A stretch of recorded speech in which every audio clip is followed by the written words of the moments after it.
আমরা বাঙালি বলে কথা, যে কাজটা করা নিষেধ সেটাই আমাদের বেশি বেশি করতে হবে। ইন্ডিয়া বাংলাদেশের বর্ডারে এসে একা একাই বর্ডার ক্রস করে চলে আসলাম পাহাড় দেখতে। সবাই মিলে ঘুরতে আসছিলাম হাওড়ে, আর সেখান থেকে এখন যাচ্ছি পাহাড়ে। হাওড়ার পাহাড় একসাথে দেখে নিজেকে হেভি স্মার্ট মনে করতেছি। বিকাল বেলা আমরা মাঞ্জা মেরে একদম রেডি, সবাই মিলে এখন যাব লাকমাছড়াতে। হাউসবোট থেকে নেমে সবাই এখন যাচ্ছি চাঁদের গাড়িতে, আর চাঁদের গাড়িতে করেই যাব লাকমাছড়া পাহাড় দেখতে। এর আগের বার আমরা সবাই মিলে অটোতে করে গেছিলাম, বাট এবার চাঁদের গাড়িতে উঠে পড়ছি। প্রথমে তো মজা লাগতেছিল, সবাই একসাথে চাঁদের গাড়িতে করে যাচ্ছি, বাট যে গাড়িটা ছাড়লো অমনি অবস্থা খারাপ। মানে ঝাঁকি খেতে খেতে এক একজনের অবস্থা একদম 12টা। আমি তো পড়তে পড়তেও বেঁচে গেছি। এদিকে রাস্তা খুব একটা উন্নত না, রাস্তার অবস্থা খুবই খারাপ, যার কারণে গাড়িগুলো চলতেও এত কষ্ট হয়। বাংলাদেশে ঘোরার মতো বেস্ট একটা জায়গা হচ্ছে টাঙ্গুয়ার হাওর। হাউস বোটে করে পুরো হাওর তো ঘুরে বেড়াচ্ছি, সাথে এত সুন্দর পাহাড়ও দেখতেছি। কালকে আবার সবাই মিলে ঘুরতে যাব শিমুল বাগানে। আবার এই জায়গার পাশে হচ্ছে নীলাদ্রি লেক। মানে সুনামগঞ্জের টাঙ্গুয়ার হাওরে একবার আসলে একসাথে 7-8টা প্লেস ঘুরে দেখা যায়। লাকমাছড়াতে আমরা গতবারও আসছিলাম, বাট এইবার একটু অন্যরকম লাগতেছে। গতবার অনেক পানি ছিল এই জায়গায়, তবে এবার একদমই শুকনা। রোদের তাপও প্রচুর পরিমাণে, তাই মাথার সানগ্লাস খুলে চোখে দিয়ে নিলাম। সামনে কিন্তু রেড ফ্ল্যাগ দেওয়া, আর লেখা আছে এই লাইন অতিক্রম করা নিষেধ। বাট ওই পাশে অনেক উৎসুক বাঙালি জনতা আছে, যার কারণে এখন আমিও যাচ্ছি। গতবার তো আমার হাজবেন্ড কোলে করে এই জায়গাগুলো আমাকে পার করাইছিল, বাট এবার আমি পুরাতন হয়ে গেছি ভাই, একা একাই পার হচ্ছি। লেখা আছে লাইন অতিক্রম করা নিষেধ, বাট লাইনের ওই পাশে সব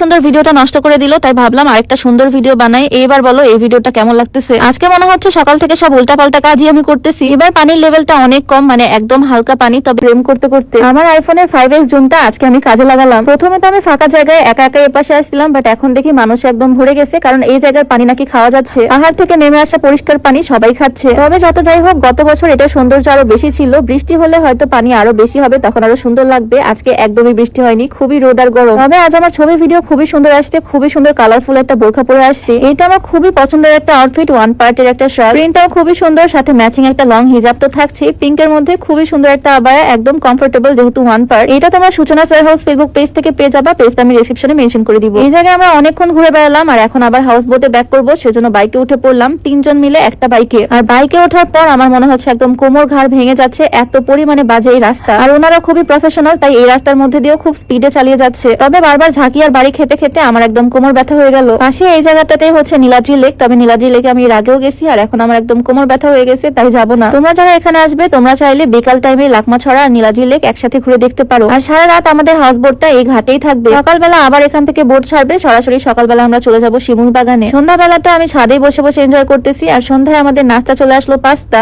এখানে আমরা 3 বেলার খাবার তো পাচ্ছি, সাথে একটু পরপরই নাস্তা। মানে সবকিছু মিলিয়ে এই হাউস বোটের ফ্যাসিলিটি কিন্তু একদম দারুণ। সবগুলো জায়গা তোমাদেরকে তারাই ঘুরিয়ে ঘুরিয়ে দেখাবে। তো এই ছিল আজ বিকালের মোটামুটি ঘোরাঘুরি। তো সবাই ভালো থাকো, আজকে ভিডিওটা এখানেই শেষ করছি। সবাইকে আল্লাহ হাফেজ, আসসালামু আলাইকুম।